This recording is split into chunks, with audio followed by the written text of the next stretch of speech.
Hello, and welcome back to the Compassionate Curiosity Podcast, a space where we explore the messy, beautiful, challenging project of being human. I'm your host, Rachel, a women's wellness coach and yoga and mindfulness teacher at Tranquilo Pa Wellness. And my mission is to help women who feel stuck in cycles of stress, whether that's stress tied to their bodies, burnout, or emotional overwhelm, find peace again and reclaim self trust so they can finally feel like themselves again.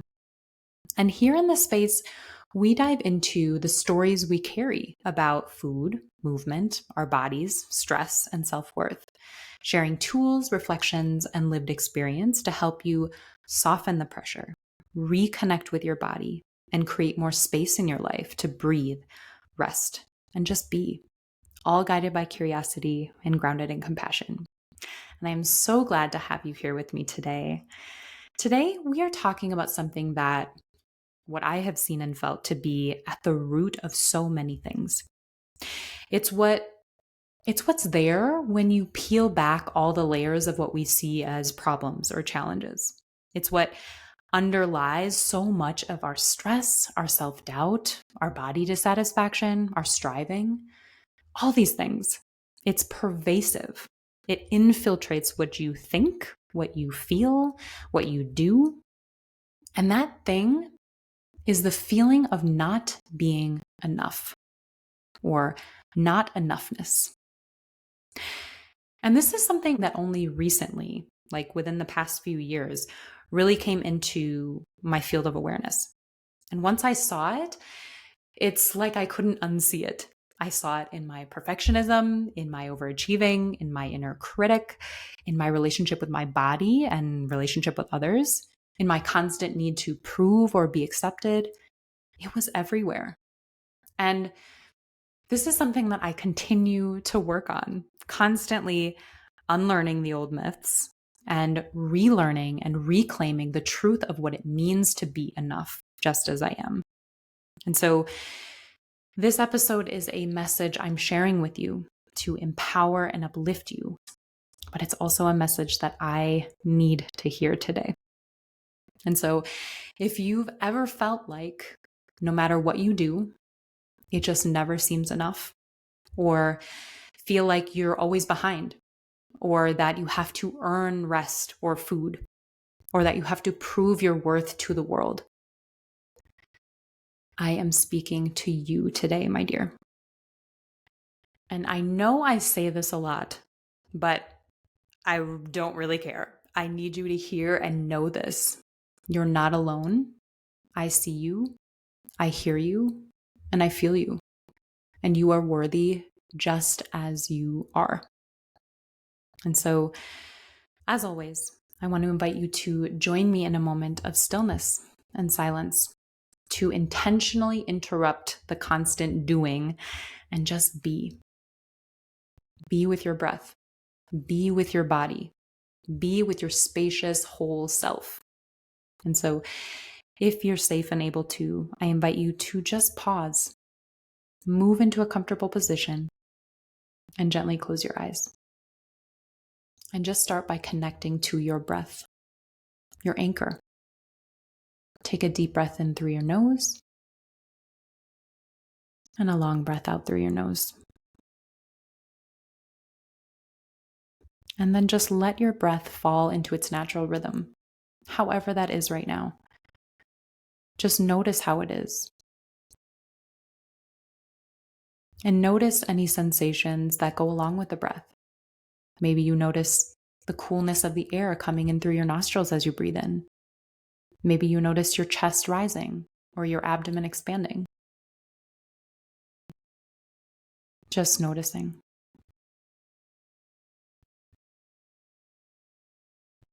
And now broaden your awareness to any sounds you hear around you. Maybe that's cars rushing by. Maybe that's rain. Maybe that's your child's voice. Maybe it's my voice. Maybe it's the wind. Just notice, allow it, observe it, without changing it. And notice if any thoughts have popped into your awareness field, as they tend to do. See the thought as it is, another pattern of energy, and see if you can just watch it. Watch it pass away. And then come back to your breath.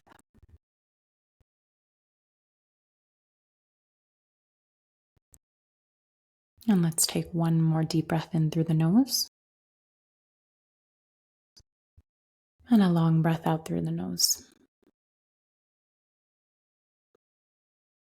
And when you're ready, gently opening your eyes and coming back to the space. Thank you so much. So let's start by talking about what we mean by not enoughness. Not enoughness is that quiet but persistent feeling that who you are, how you show up, what you do is somehow lacking. It can sound like any of the following. I should be doing more. I don't deserve to rest until I've gotten everything done. I hate how I look and I don't know how to stop. Why can't I just get it right? I can't trust my hunger cues. I'll probably mess it up. Everyone else seems to be doing better than me. If I looked different, maybe I'd feel better in my body.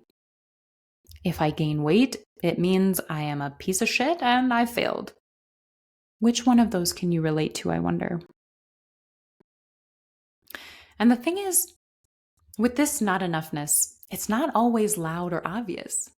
Sometimes it's just this hum in the background of your life, pushing you to overthink, overwork, overgive. And when you pause, instead of peace, you feel guilt and more stress. And this not enoughness can become the lens through which you see everything: your productivity, your appearance, your relationships, even your healing journey. You begin to believe that you're perpetually falling short, even when no one is holding a measuring stick to you. It shows up in the small moments, like apologizing for things that don't need apologies, brushing off compliments, second guessing your choices. And it shows up in the big ones, like overcommitting, staying in burnout cycles, believing you have to be someone else or act a certain way to be worthy of love or success. So why is it that we feel this way? Why is this so damn common? What is going on here? Well, first of all, this is not a personal flaw. There is nothing wrong with you. But you might be thinking that, I realize, and that is, again, fed by the not enoughness, and that's okay. We're here to build awareness around this with compassion and curiosity. So if it's not a personal flaw, what is this then? Well, it's a pattern. It's a story that was likely woven into your experience by systems, expectations, maybe even well-meaning messages you absorbed growing up. Messages like, be nice, don't take up too much space, don't be too loud, don't make anyone uncomfortable, or you have to work hard to earn good things.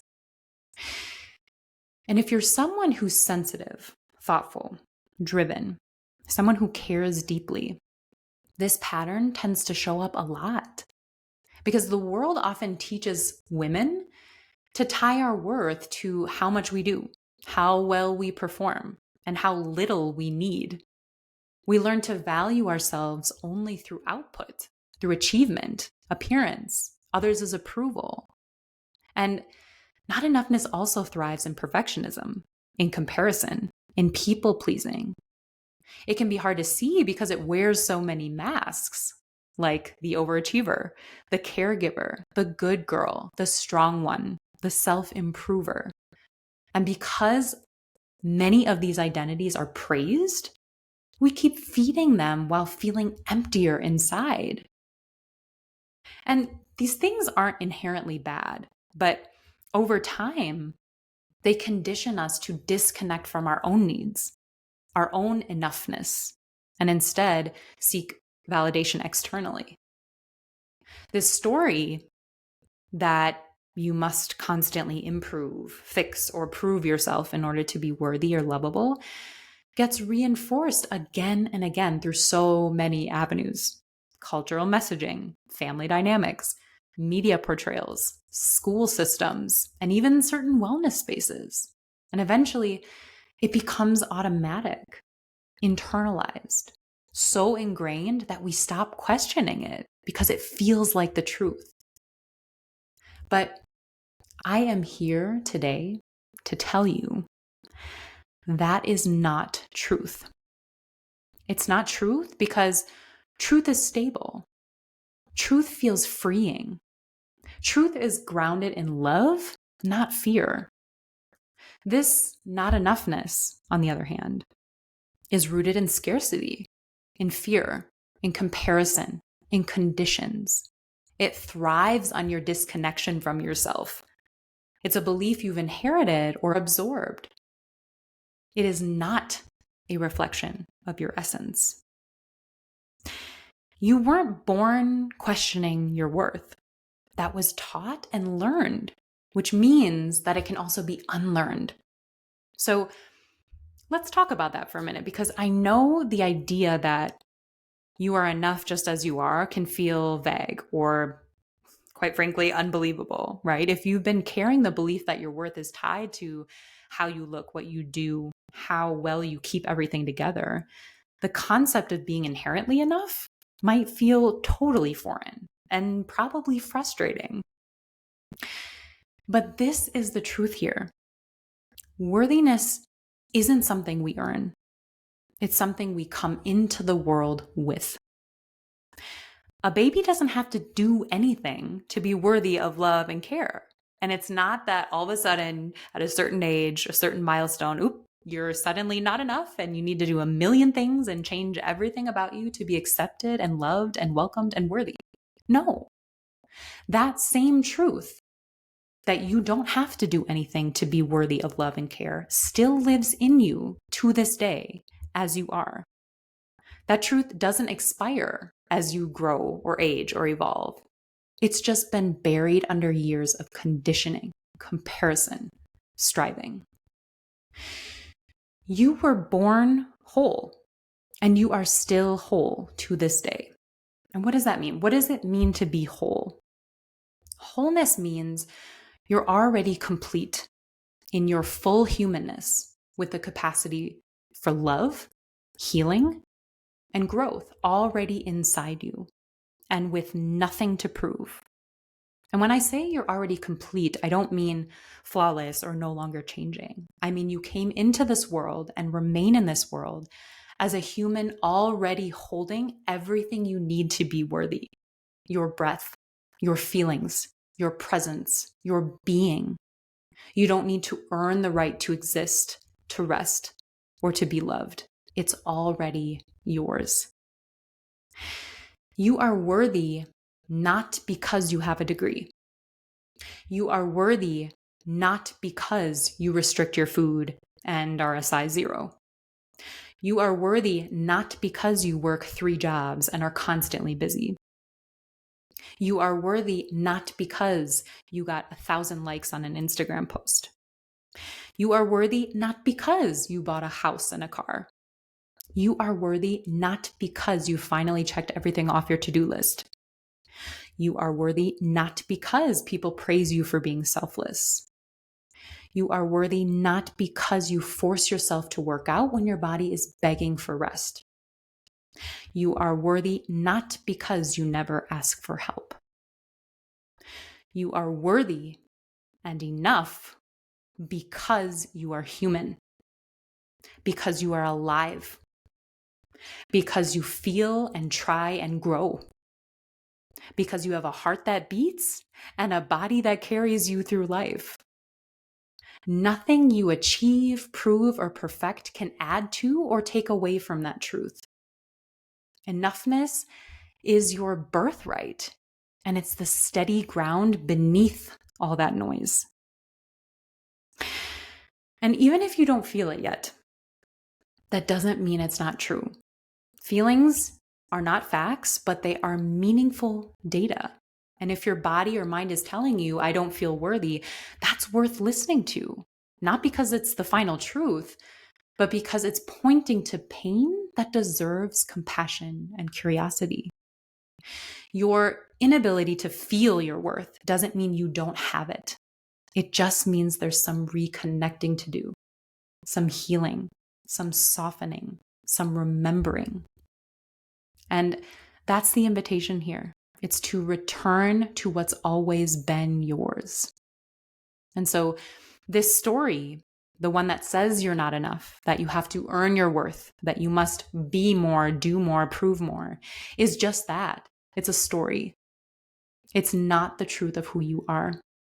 And the most empowering part of that is that you get to question it. You get to sit with it. And ultimately, you get to write a new story, one that's rooted in your inherent worth, in your wholeness, in your truth. And so I want to take a minute here to share with you an example of how this not enoughness has shown up in my life. There are many examples, but I will share with you just one here. So when I was restricting my food and overexercising and seemingly fitting this unrealistic ideal body image, I was never satisfied or content with my body. Like, there was always something that I could find that I wanted to change or needed to change. Felt like I needed to change. I wasn't skinny enough. I wasn't toned enough. It didn't matter what I did or how my body changed. There was always this undercurrent of, this isn't good enough. I'm not good enough. And the thing is that when we think that, there is such a deep lack of self-respect, self-trust, and self-love. And so what is there in place of all those things? Well, when self-respect is missing, what often takes its place is self-criticism, harsh, unforgiving thoughts that chip away at your spirit. When self-trust isn't present, we lean into doubt, second-guessing every choice, outsourcing our truth to someone else's opinion or some external measuring stick.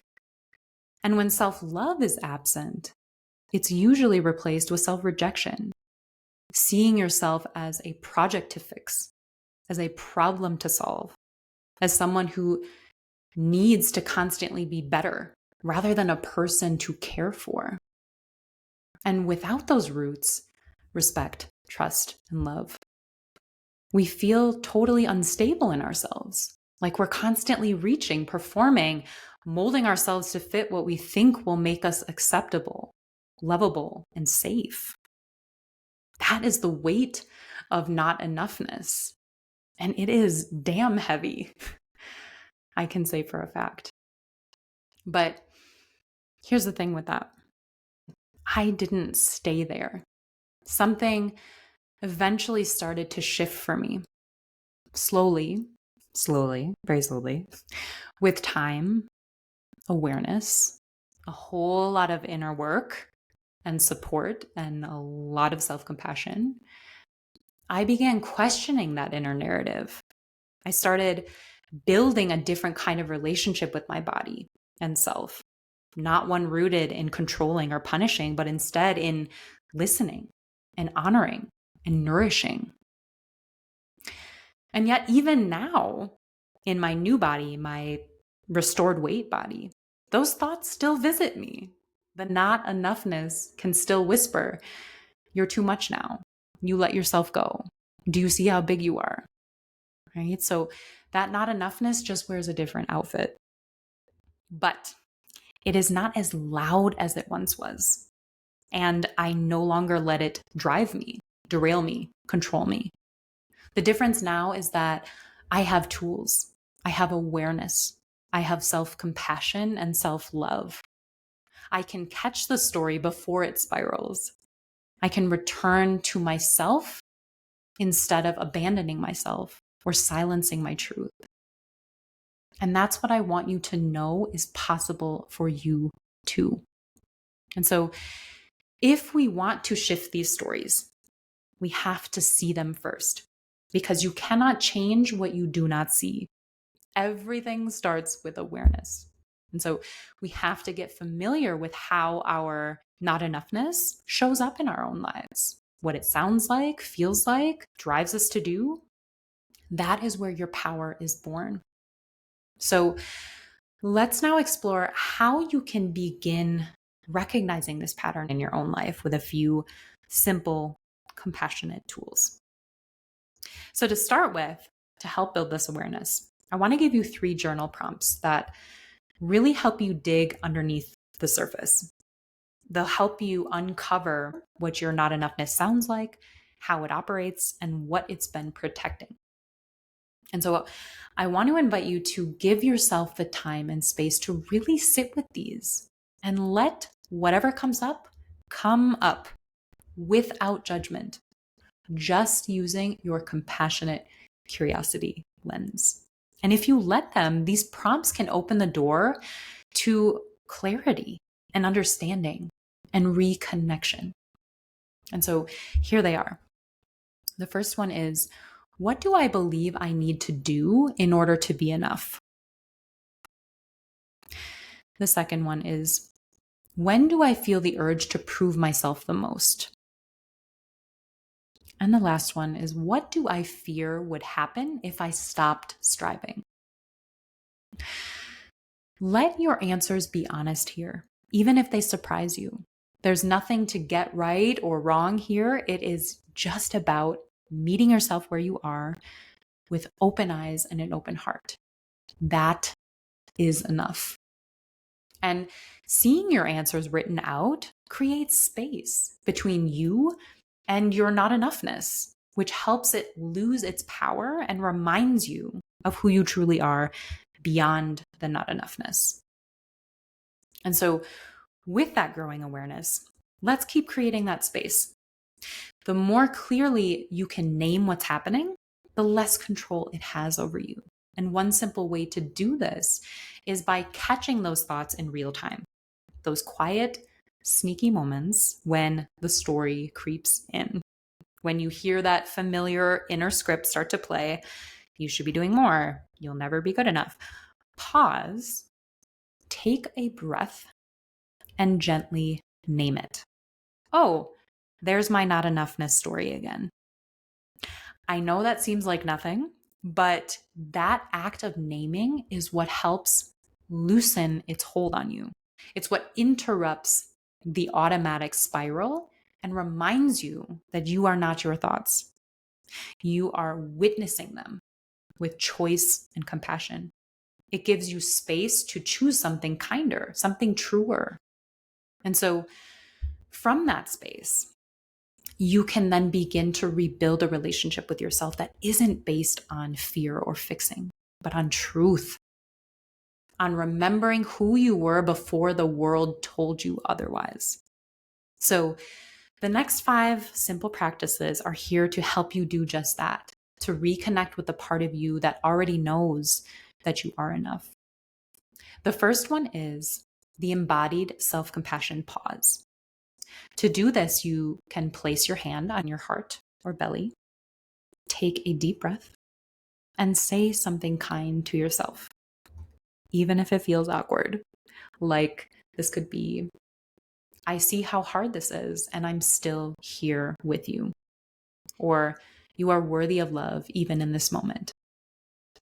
This helps you reconnect with your truth by anchoring you back into your body and reminding you that kindness can live where criticism once did.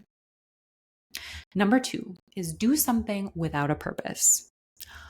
Walk, sit in the sun, doodle, sit beside a plant and just look at it. Laugh randomly to yourself out loud. Let it be pointless and let it be pleasure. This helps you reconnect with your truth by allowing space for being rather than doing, where your worth isn't tied to productivity. Number 3 is mirror work. Mirror work has changed my life. So I am a huge advocate for this, and I encourage you to give it a go. I know it's weird and it will likely feel weird for a bit, but it is powerful and empowering. So when you wake up in the morning and you go into the bathroom, look yourself in the eyes in the mirror and say, you are already whole. I see you. I hear you. I feel you. And you're enough as you are. This helps you reconnect with your truth by making eye contact with your enoughness and learning to see yourself through a compassionate lens. Number 4 is rest without earning it.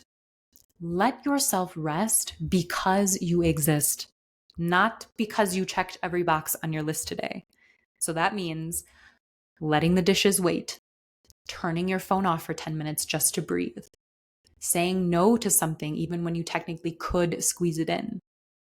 This is choosing rest without justification, which helps you reconnect with your truth by challenging the belief that your value is tied to how much you do, and by inviting in presence and trust and softness. And the last one is use worthy reminders. This can be post-it notes, phone alarms, journal pages that say something along these lines. My worth is not up for debate. I don't have to hustle for my value. I was born enough and I am still enough just as I am. This helps you reconnect with your truth by reconditioning your mind with beliefs that reflect your inherent worth. And over time, these reminders become new truths that you live from. And so, there you have it, lovelies. I hope that this has been helpful. And if there's one thing I hope you take away from today, it is this. Your worth was never something you had to earn in the first place. The voice of not-enoughness may be loud, but it is not the truth. You are allowed to rest. You are allowed to be loved without performing or having to prove yourself. You are allowed to take up space, to slow down, to choose differently. You are allowed to come back to yourself. And you don't have to do any of this alone. This work of untangling not-enoughness is powerful and life-changing, but it's also tender and challenging and uncomfortable. So if you're ready for more support on this journey, whether it is with body image, burnout, or finding your way back to enoughness, I offer coaching sessions to walk alongside you. And you can learn more about how I can support you and how we can work together in the show notes. And if you would love to stay connected in an ongoing, supportive way, come join us in the Compassionate Curiosity community. It's a free space where we explore these conversations further together. And if this episode spoke to you, one of the most meaningful ways to support the show is by giving it a quick rating or review. It helps more women find these healing messages, and every rating truly makes a difference in growing this community of support and truth. And so thank you again for being here, for showing up, for being enough just as you are. And until next time, my dear, may you know that you are not alone. I am here with you. May you be guided by curiosity and grounded in compassion.